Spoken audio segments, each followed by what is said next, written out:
pakcik tak boleh. Jom. Sat. Okey. Ya. Sat. Bye. Love you. Bye. Itulah tua-tua ada anak kecil ni. Allah, minta maaf lah. Anak biasa tu tak masuk. Kecuali ni duduk buat panggil, tak mau pergi masuk. Jadi wak mai lah. Bila wak mai, Allah. Jangan kata di jabat dia kacau, di rumah pun kacau. Di rumah kita mula rapat sikit kat mak dia mula kacau. Cik. Allahu akbar. Ceritanya macam mana? Dia macam ni. Kaki ni main kat sini tak pernah merayap pula. Dia jadi pedih kaki. Tadi keluar dah, lepas tu main dalam lari. Tak lari pergi mana pula? Tu panggil main sat, kita nak sembang. Dia sakit, dia jalan dia dapat. Dia rasa berjalan tak dapat kaki. Yang dulu dah. Allah. Pedih pagi pijak kaki. Masuk sini dia tak main. Korang main sini kita jentik telok dia. Dia duduk kacau no. Tak senang lah. Kita panai buat kaki. Nak semayang tak senang, nak jalan tak senang. Duduk mana? Ni dah lagamah dah. Lagamah aja. Jadi ceritanya biasanya kita cek macam ni, saya boleh terang lah. Saya boleh terang. Saya akan tengok apa masalah lah, kita tengok saraf apa semua. Tapi tak apa, ada orang nak cek, ada orang tak cek. Cuma ni kaedah saya doa masuk dalam madu sauda tu untuk servis balik semua saraf organ-organ ni, termasuk juga matikan sihir santau sakar sekali. Dia jalan serentak. Cuma ni bila cek kita boleh tengoklah selepas makan tu dia repair kat mana tu. Sebelum makan madu dan selepas makan madu kita cek balik supaya tidak timbul fitnah pada Quran dan Sunnah. Sebab madu sauda ni dia janji Quran dan Sunnah kan. Janji Allah, janji Rasul.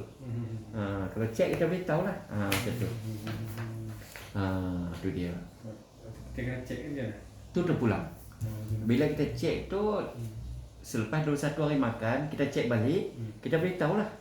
Apa dia repair kat mana, masalah gangguan kah, masalah organ kah. Kadang-kadang sistem kita jadi masalah sebab sistem organ kita ada masalah. Kita pergi duk salahkan jin. Kadang-kadang kita duk ingat kita tak sihat, tidak tak enak, rupanya ada jin. Kadang-kadang kita tak tahu. Dia cerita dulu lah. Jadi biasanya macam tu, sama ada gangguan lah, sihir ke, satu sakar ke, ataupun ada masalah sistem. Masalah sistem saraf dan sebagainya kadang-kadang. Biasanya macam tu. Itu terpulang lah. Dia kena cek sihir tak tahu. Ya. Cek sihir dia kata ada tak tahu. Bila tuan masuk mai, sebagai contoh pelanggan bila mai, tiba-tiba dia jadi pelik-pelik. Maka di situ kita akan baca doa dan sebagainya. Tapi buat masalah ni tak ada. Tak ada. Tadi keluar jadi masuk tak ada. Dia jadi lagu tu. Tuan panggil lah Sat. Tuan lintas kat hati tuan tu. Maisa nak sembang Sat. Okey tak apa. Sementara tuan duduk fikir nak panggil dia tu, kita baca hadis dulu. Kita baca hadis tengok. Kadang-kadang dia tipu apa tu tuan ni. Dia duduk senyap, dia buat kering. Dia ingat kita boleh terpedaya dengan dia dah.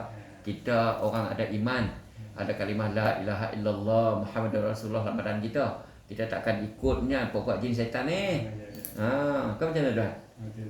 Jadi kita baca hadis tengok. Hadis ni pasal apa baca hadis?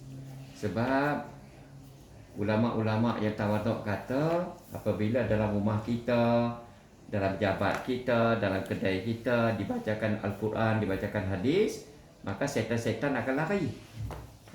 Sebab dia kalam-kalam mulia. Kalam-kalam mulia, Al-Quran kalam Allah, hadis Nabi ni kalam Nabi. Jadi setan akan lari, maka malaikat akan mai. Kalau setan ada, malaikat tak mai. Macam tu lah maksudnya. Dia tak duduk sekali. Jadi bila saya buka kitab ni, saya nak baca, tuan ada rasa apa-apa tak? Ada rasa apa-apa tak? Tak ada rasa apa. Tuan lidah dekat hati tuan, Maisat. Kalau hang betul ada kat badan aku ni, hang Maisat. Saya bagi 3 pilihan. Kalau ada lah. Pilihan pertama, jin weh, hang masuk Islam lah. Lepas tu hang tinggal lah abang aku ni. Yang pertama. Yang kedua, hang tak mau masuk Islam, tak apa. Pilihan kedua, hang keluar lah. Hang tinggal abang aku ni. Duk muda, handsome lagi ni, dia duk kacau dia. Ataupun yang ketiga, kalau hang tak mau, aku bakar. Kita tak mau buang masa. Kita ada kerja kita untuk ibadat dan sebagainya. Pokok mereka ni nak kacau kita tak mau buang masa dengan mereka lah. Contoh macam tu, bukan nak kata kasar, tapi kita kena buat keputusan. Baik, kita dengar apa wasiat Nabi.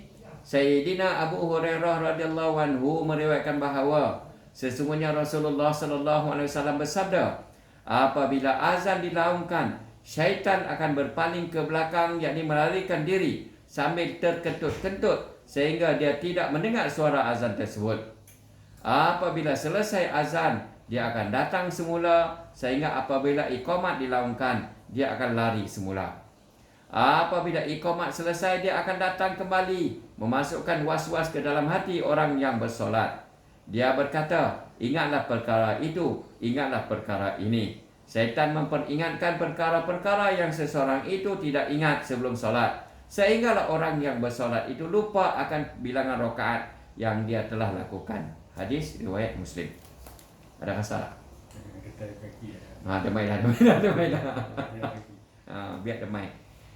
Sayyidina Abu Hurairah radhiyallahu anhu meriwayatkan bahawa Rasulullah sallallahu alaihi wasallam bersabda, sekiranya manusia mengetahui ganjaran yang diperolehi melalui azan dan saf pertama, dan mereka hanya mendapatinya melalui cabutan nama, maka pasti mereka akan membuat cabutan nama. Hadis Bukhari.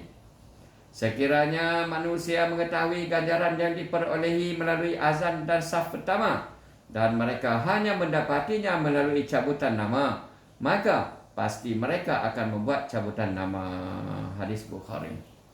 Jadi kalau ada jin, ada setan, pertama hang masuklah Islam, lepas tu hang tinggallah abang aku ni. Yang kedua, hang keluar, hang baliklah kepada tuan hang yang hantar tu. Baliklah pada tuan yang hantar. Sebab kalau engkar, yang ketiga, kita bakar. Jadi jangan duduk-duduklah. Kalau duduk, kita bakar. Sayyidina Salman Farisi radhiyallahu anhu berkata bahawa Rasulullah sallallahu alaihi wasallam bersabda, sekiranya seseorang itu berada di hutan dan tibalah waktu solat, maka hendaklah dia berwuduk. Sekiranya dia tidak mendapati air, maka hendaklah dia bertayamum. Sekiranya dia hanya iqamah, iqamat, maka akan bersolat bersamanya 2 malaikat, yakni pencatat amalannya. Dan sekiranya dia azan, kemudian dia iqamat, maka akan turut bersama di belakangnya ialah tentera-tentera Allah, yakni malaikat yang begitu banyak sehingga kedua-dua hujung saf mereka tidak akan kelihatan. Allahu Akbar. Allahu Akbar. Tuan ada rasa apa-apa kah? Ada rasa. Sayyidina Uqbah bin Amir radhiyallahu anhu meriwayatkan bahawa Rasulullah sallallahu alaihi wasallam bersabda, Allah SWT akan berasa kagum terhadap seorang pengembala kambing yang berada di puncak bukit, melaungkan azan dan menunaikan solat. Allah SWT berkata kepada para malaikat, lihatlah kamu semua kepada hamba-Ku ini. Lihatlah kamu semua kepada hamba-Ku itu. Dia melaungkan azan dan iqamat serta bersolat kerana takut kepadaku. Aku telah ampunkan hamba-Ku itu dan tentukan kemasukannya ke dalam syurga. Allahu Akbar. Semoga Allah SWT buka pintu hati kita, buka pintu hati keturunan kita dan seluruh umat. Masukkan nur hadis, masukkan hidayah, masukkan iman. Semoga dapat amal tersampaikan insya-Allah. A'udzubillahi samii'il 'aliim minasyaitonir rajim. A'udzubillahi samii'il 'aliim minasyaitonir rajim. Bismillahirrahmanirrahim. Minta izin tu no. Nak buka biasa. Minta izin no. A'udzubillahi samii'il 'aliim minasyaitonir rajim. A'udzubillahi samii'il 'aliim minasyaitonir rajim. Bismillahirrahmanirrahim. Bismillahirrahmanirrahim. Bismillahirrahmanirrahim. Alhamdulillahi rabbil alamin. Ar-Rahmanir-Rahim Maliki Yaumiddin. Iyyaka na'budu wa iyyaka nasta'in. Iyyaka na'budu wa iyyaka nasta'in. Iyyaka na'budu wa iyyaka nasta'in. Ihdinas siratal mustaqim. Siratal ladzina an'amta 'alaihim ghairil maghdubi 'alaihim waladdallin. Amin. Wa ilahukum ilahu wahidun la ilaha illa huwa ar-rahmanur rahim. Allahu la ilaha illa huwa al-hayyul qayyum. La ta'khudhuhu sinatun wa la nawm. Lahu ma fis samawati wa ma fil ard. Man dzal ladzi yashfa'u 'indahu illa bi iznihi. Ya'lamu ma baina aydihim wa ma khalfahum. Wa la yuhituna bi syai'in min 'ilmihi illa bima syaa'. Wasi'a kursiyyuhu as-samawati wal ard. ولا يؤوده حفظهما ولا يؤوده حفظهما ولا يؤوده حفظهما وهو العلي العظيم. أعوذ بالله من الشيطان الرجيم. ولقد كرمنا بني آدم وحملناهم في البر والبحر ورزقناهم من الطيبات وفضلناهم على كثير ممن خلقنا تفضيلا. قال موسى ما جئتم به السحر إن الله سيبطله. Innallaha sayubtiluh. Innallaha sayubtiluh. Innallaha la yuslihu 'amala mufsidin wa yuhiqqullahu al-haqqa bi kalimatihi walau karihal mujrimun. A'udzu billahi minasyaitonir rajim. Wa qadimna ila ma 'amilu min amalin faj'alnahu haba'an mansura wa yashfi sudura qaumin mu'minin wa makaru wa makarallah wallahu khairul makirin. Bismillahi masyaallah. Bismillahi masyaallah. Bismillahi masyaallah. Alhamdulillah. Macam mana rasa? Ada kalau tuan ada rasa dia kaki tu nyut ataupun kepala zuf macam tu, jatuh berdepak, ngantuk, bagaimana pokok tu ada. Jadi kaki. Dia kedua kaki. Tuan, Allah berkuasa di atas segala-galanya. Selain daripada Allah, semua makhluk tak boleh bagi manfaat, makhluk tak boleh bagi mudarat. Yang bagi manfaat mudarat Allah, izin Allah. Jadi benda macam ni kita tak mau bincang sangat. Pasal apa tak mau bincang? Kita tak mau hati kita ni rasa gerun takut pada makhluk. Jadi iman jangan goyang langsung. Jangan goyang langsung. Baik. Oleh kerana benda dah berlaku, contohlah kalau betul ada, tak apa, kita selesaikan dengan cara amalan agama. Selesaikan masalah kamu dengan amalan agama. Madu amalan agama, saudah amalan agama, doa amalan agama, zikir, selawat, siwak, semua amalan agama. Insya-Allah ada keberkatan. Dan benda macam ni tak perlu dicerita pada orang sangat. Saya pandai macam-macam cerita. Jadi kita nak orang semua takut hanya pada Allah. Saya lagi cerita dengan isteri, cerita dengan anak. Oh abah weh, ayah kawan saya boleh berubat. Jom kita pergi menengok. Pergi menengok, dia kata hampa gaduh berebut tanah ni. Punca semua tu nak pelaga. Tak yalah. Jadi kalau nak cerita juga, cerita pada ahli yang boleh nak selesaikan masalah. Gitulah. Pasal apa? Syaitan ni dia tak curi kereta kita, dia tak curi jam tuan hak cantik tu, dia tak curi duit tuan dalam poket tu. Dia nak curi imannya tuan ni. Dia nak curi imannya. Dan jangan tak payah tanya pasal apa saya kena, siapa buat saya, siapa ni. Tak payah nak. Kita serah depa pada Allah. Kalau betul ada, kalau betul dia buat, kita serah depa pada Allah. Hati kita hanya pada Allah. Senang. Kalau duk fikir banyak cerita. Bila tanya siapa buat saya, Hang gaduh dengan pak menakan hang kau. Contoh. Gaduh pasal ayam. Ya, ayam masuk makan babi contoh. Dah tiba-tiba bila tanya orang pula dia kata, pak menakan hang buat hang dah ni, hang bobot tanah. Pula. Kita jadi panjang cerita. Pasal apa pula ni pak menakan jadi macam-macam cerita. Jadi kesimpulan dia, jangan rasa takut, jangan sebab syaitannya ada di mana-mana. Dia panjang umur dan kerja dia siang malam nak curi iman kita je. Kebetulan kita ni dah berumur dah. Kan? Tak banyak hari dah nak pi dah. Dia kerja lagi keras. Tu yang ada duk main tu. Daripada muda duk pergi masjid. Ayah saya ni ustaz daripada muda pergi masjid. Bila umur dia 65 70 dia kata dia tak mau pergi masjid, tak larat, dia nak sembahyang di rumah. Kita kata elok, tak apa ayah penguzuk dah. Sembahyanglah di rumah. Lama-lama bila bunyi azan kami pergi masjid dia masuk bilik. Kami pergi azan dia masuk, kami pergi masjid dia masuk bilik. Kita ingat dia sembahyang. Tiba-tiba mak bagi tahu, hampa kena perhati ayah hampa ni. Dah ni dia tak mau sembahyang dah ni. Baik. Kita ingat dia masuk sembahyang lah. Dah. Dia masuk hidup tai kaki, bergedik kaki. Dia tak sembahyang pun. Hak ni kita takut. Benda-benda macam ni. Sebab syaitan dia nak bawa kita pergi neraka dengan dia. Jadi bila kita ada masalah, kita tingkatkan amalan. Tingkatkan zikir ribu-ribu. Ratus-ratus ribu tingkatkan zikir. Tingkatkan selawat puluh-puluh ribu, ratus-ratus ribu. Bila kita ada masalah, jangan terkesan langsung dengan hati kita tu dengan makhluk. Aku ni kenapa ni? Jadi rugilah kita. Rugi ya. Minta maaf tu bukan mengajar. Demi Allah tak niat nak mengajar, nak kongsi, semang-semang. Sebab benda ni bahaya sangat. Pasal apa? Nabi pesan, Nabi beringat, dia kata di akhir zaman umat aku ramai, tetapi mereka ni macam buih je. Macam buih di lautan tu kan, tak ada nilai. Nampak ramai, tapi dia hilang. Tak ada roh.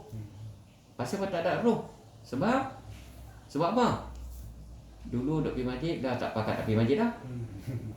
Ada perasan tak? Dulu duk pergi sembahyang Jumaat, lah ni ramai tak pergi dah. No.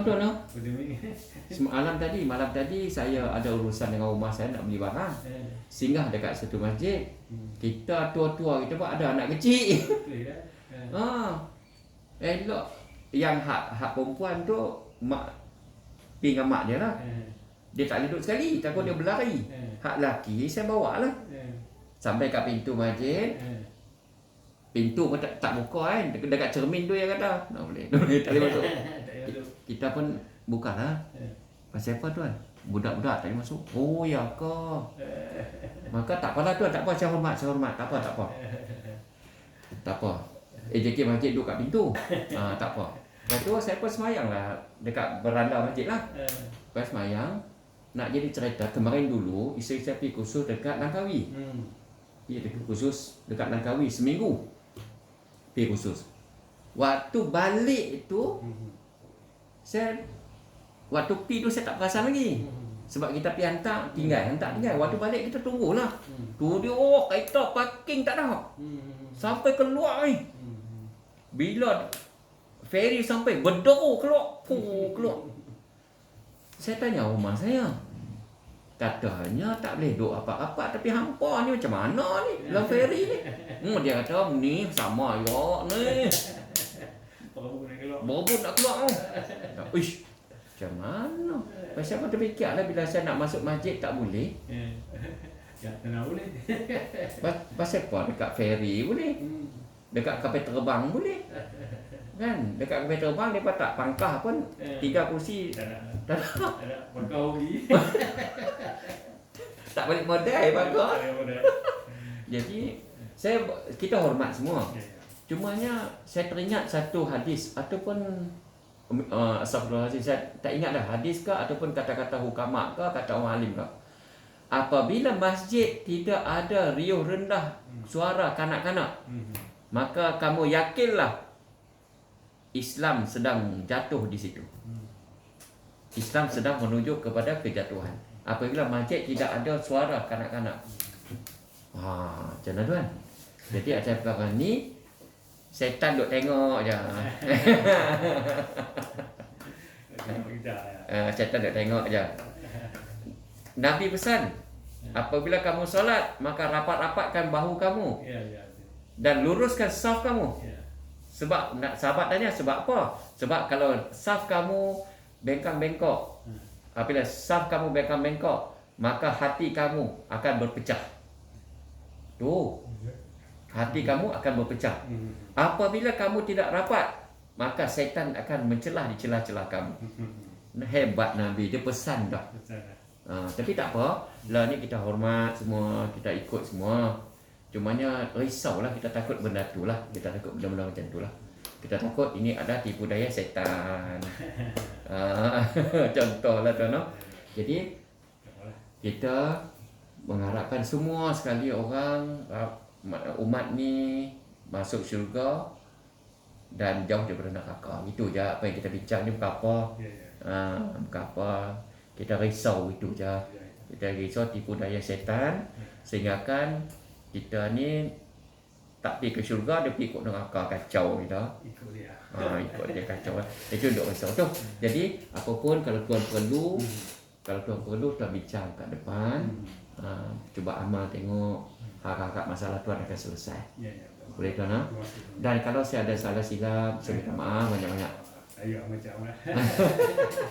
Boleh tuan? Boleh. Baik tuan. Baik, terima kasih banyak tuan. Allah. Duk besar je. Masih berjumpa ya. Baik. Terima kasih banyak. Baik. Baik.